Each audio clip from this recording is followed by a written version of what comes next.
Bang Aiman, saya kira kita semua setuju bahwasannya korupsi itu harus kita lawan, kan begitu? Bukan maling teriak maling, ya nampak seperti katanya Algojo, tapi ada udang di balik batu, seperti yang dibilang oleh Bang Bambang. Ini kan nggak baik juga. Ya. Artinya dia mengkhianati kepercayaan rakyat dan kepercayaan presiden kepada dia. Dan saya kira Pak Prabowo sangat terluka mendengar ini. Ya, yang dia percaya tiba-tiba dia mendengar kabar, wah ada temuan-temuan seperti itu, kaget. Nah terlepaslah alibi daripada yang bersangkutan itu mau bilang untuk ini kepada Prabowo untuk meyakinkan itu, tapi saya kira Pak Prabowo akan tegak lurus bersama rakyat. Sebelum itu Bang Aiman, saya mendapatkan surat ya dari Sebentar, nanti saya berikan. Ya. Bung Said ada komentar soal ini? Oke, silakan Bung Petra. Bang Aiman. Ini masih terkait ini ya? Bukan. Tapi ada kaitannya. Terkait dengan semangat pemberantasan korupsi. Oke. Ya, ini juga nanti untuk catatan bagi Kejaksaan Agung Republik Indonesia. Saya mendapatkan surat dari Pak Sony Sanjaya, ya. Tersangka kasus MBG. Iya, ya, yang diberikan oleh kuasa hukumnya Dr. Krisnamurti kepada Presiden Petisi Ahli. Jadi beliau meminta agar dibacakan surat tersebut agar masyarakat juga mengetahui. Anda udah kirimkan ya? Iya, jadi saya bacakan dulu sini ya. Saya tanya dulu. Ini tulisan tangan beliau nih ya? Tulisan tangan beliau. Pak siapa Irjen itu? Iya, tapi saya baca yang teks fullnya di sini ya. Sony Sanjaya. Itu hanya sedikit. Saya ingin bacakan di sini ya. Pak Sony juga menginginkan agar orang yang terlibat dalam kasus MBG itu digarap oleh Kejaksaan Agung. Jangan hanya terputus sama mereka saja gitu loh. Tapi semuanya periksa. Dan dia juga meminta agar Nanik SD yang juga segera diperiksa. Oke. Gitu loh. Nah, ini saya bacakan Bang Aiman ya. Pak Sony menuliskan judulnya di sini. Ini eksklusif nih. Diberikan langsung dan ini otentik dari Pak Sony. Buat rakyat bersuara spesial. Oke. Saya juga bukan mengada-ngada. Ini memang catatan tulisan tangan beliau dan ini harus saya sampaikan kepada rakyat bersuara karena ini pesan daripada Krisnamurti selaku kuasa hukum beliau. Oke. Di sini saya bacakan Bang Aiman dari awal itu halaman akhirnya. Tapi saya minta tolong mungkin jangan sebut nama karena kan kita harus seimbang di sini. Iya, saya kan inisial. nggak ada orangnya. Iya, Jadi kita inisial atau mungkin nama apa namanya yang kemudian tidak perlu disebutkan. Silakan. Judulnya di sini Pak Sony tulis SPPG fiktif dalam program MBG. Sejak permulaan program MBG bergulir, isu tentang adanya SPPG fiktif sudah menyeruak di media sosial. Disuarakan oleh masyarakat, anggota legislatif, lembaga atau institusi tertentu yang tugasnya melakukan audit. Bahkan terakhir, penegak hukum pun menjerat para petinggi BGN dengan tuduhan terkait SPPG fiktif. SPPG yang tidak memenuhi persyaratan.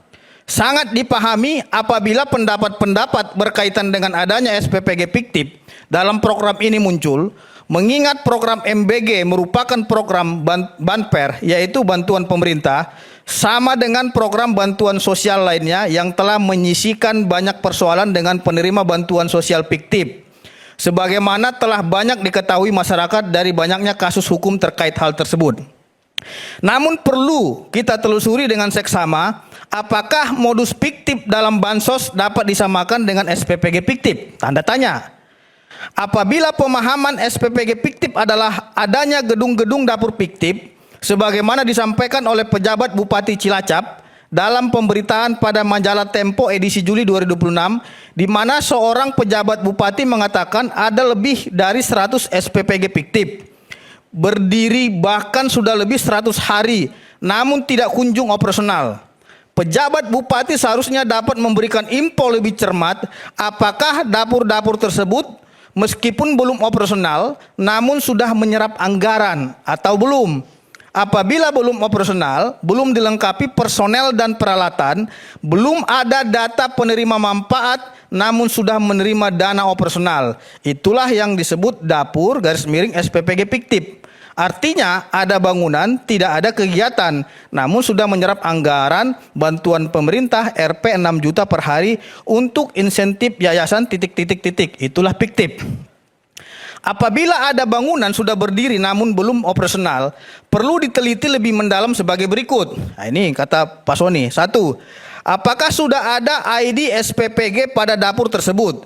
Bila belum ada, sudah dipastikan bahwa bangunan tersebut belum terdaftar pada sistem pendataan di BGN, portal mitra bgn.go.id, dan sangat mungkin pemiliknya adalah korban penipuan.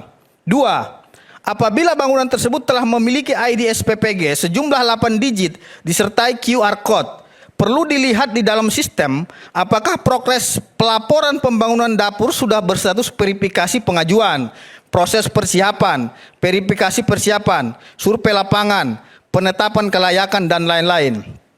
Dalam mekanisme verifikasi usulan dapur SPPG program MBG tidak memungkinkan adanya dapur fiktif sebagaimana dalam pemahaman fiktif pada umumnya sehingga menyerap anggaran negara tanpa ada kegiatan. Transfer dana program MBG ke dalam akun SPPG yaitu virtual account adalah tahap ke-14 dari mengikuti verifikasi yang berjalan sequence. Tidak bisa melompat, harus berurutan dan semua tahap dapat dicek siapa verifikatornya, siapa petugas surveinya, siapa kepala SPPG-nya, siapa perwakilan yayasannya. Jadi, sebaiknya hati-hati dalam menyampaikan informasi terkait adanya SPPG fiktif. Harus dipahami betul terminologi fiktif, khususnya dalam anggaran MBG. Bila tidak hal itu, harusnya akan menjadi sebuah upaya framing dan akan menjadi berita hoaks. Pak Sony meminta untuk memonitor perkembangan penanganan kasus pengadaan sepeda motor, TV, laptop, tab, sepatu. Apakah sudah ada PPK atau tim PPK yang menjadi tersangka? Karena ini sangat erat kaitannya dengan persangkaan awal terhadap saya tentang intervensi pengadaan sepeda motor, TV, laptop, tab, dan sepatu. Ada keanehan apabila PK atau tim PPK belum ada yang jadi tersangka. Pertanyaannya adalah, perbuatan melawan hukumnya apa di dalam proses pengadaan-pengadaan tersebut sehingga vendor menjadi tersangka? Apalagi pimpinan BGN, DH, SS, dan LP menjadi tersangka terlebih dahulu. Patut diduga penyidik meminta surat berisi laporan BPK yang isinya tidak valid karena metode auditnya tidak valid. Ada beberapa kejanggalan, antara lain: A. Penetapan angka 36 miliar lebih per hari untuk DH, LP, SS, dan yayasan-yayasan. Bagaimana metode auditnya? Kapan melakukan audit? Ada berapa ribu yayasan yang diaudit terkait 35 miliar lebih tersebut? B. BPKP diduga belum melakukan audit rutin maupun audit investigasi sebelum penetapan tersangka DH, LP, dan SS untuk proses pengadaan-pengadaan maupun yayasan-yayasan. C.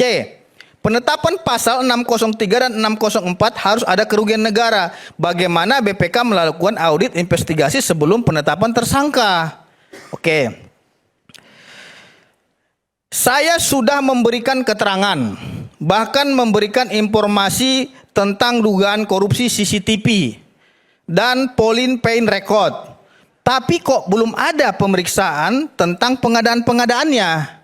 Kok saya malah ditersangkakan lebih dahulu, sedangkan perbuatan melawan hukumnya dalam proses pengadaan belum diketahui.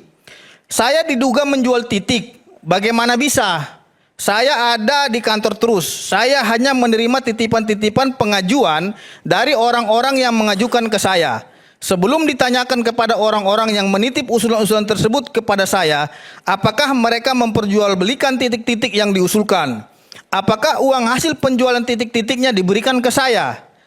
Yang jelas-jelas mengusulkan titik dan ada intervensi seperti di Kebonsari dan Tapos. Saya belum diperiksa. Apakah dia mengajukan titik itu dengan banyak permintaan kekhususan, ganti yayasan, 1 titik untuk SPPG dan lain-lain? Apakah dia menjual titik dan memberi uang ke saya? Kemudian Pak Sony membantah terkait dengan pemberitaan. Di situ disebutkan, ada judulnya, Sony menunjukkan tangkapan layar bukti pembicaraan dan orang-orang yang disebutkan. Ini pemberitaannya. Beliau membantah, bagaimana saya menunjukkan tangkapan layar sedangkan HP saya disita penyidik. Nah, beliau juga menyampaikan bahwasanya penyidik membuka akun tertentu. Penyidik bertanya ini siapa sesuai dengan nama yang di-save. Saya jawab iya. Nah, terus ada berita dari salah satu media swasta mengatakan ada usulan kode A kode B. Beliau menjawab bohong. Karena saya yang punya HP tidak pernah ngasih kode A kode B. Penyidik juga tidak tahu itu dan tidak ada kode-kodean di antara kami. Nah, terus ini dari tim lawyernya juga menyampaikan kepada saya, Bang Aiman, Pak Sony sudah ungkap pengadaan CCTV bodong senilai 300 miliar. 300 miliar Bang, sudah diungkap. Tapi kejaksaan belum periksa. Jadi dia mohon sangat lah ini, tolonglah Bapak-bapak kejaksaan agar periksa ini. Ya, terkait dengan CCTV bodong senilai 300 miliar ini. Karena informasinya di BAP beliau juga sudah dituangkan. Nah, terus dan peranan N ya juga sudah diungkap, tapi kejaksaan juga tidak memanggil. Hulu ke hilir harus jelas.